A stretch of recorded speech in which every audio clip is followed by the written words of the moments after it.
Findings in the baseline survey report by Transparency International Uganda, launched today, paints a picture of gloom that Wakiso's education standards are not as glittery as they are made out to be. Schools in Wakiso, most of them are in a very, very poor state.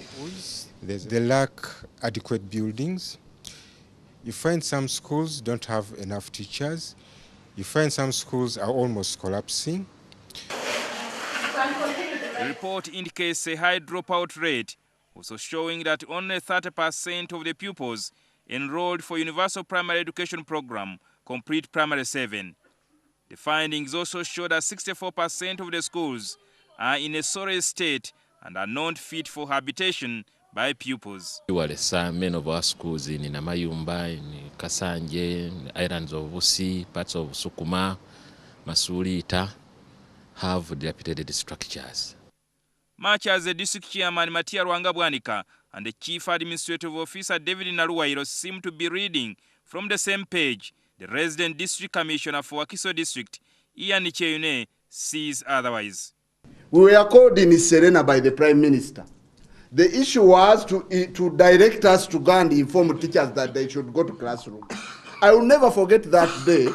We were given allowance of over 350,000 shillings. Between morning and midday, we had received 350,000 shillings. All cows, all chairman, and you see we have a forest of district. They received all that money and RDCs.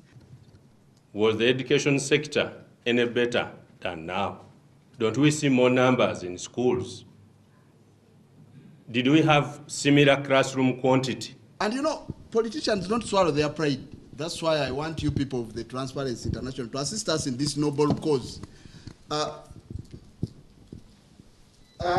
UPE or whatever it is, it should be a supplemental effort to whatever would have been contributed by parents. If you want our people to start contributing, have our people grown richer? If you think education is expensive, try ignorance. This one will lead us to the vicious circle of poverty. Politicizing issues stifles innovations and therefore very destructive to the development of not only schools but also to Uganda as a whole. Naruwairo said one of the factors that has largely contributed to the poor performance in schools is the continuous delayed releases of funds to schools. Money for this term has just come. It came last Friday. How do you expect the teachers to do this? Jingo Francis, NTV.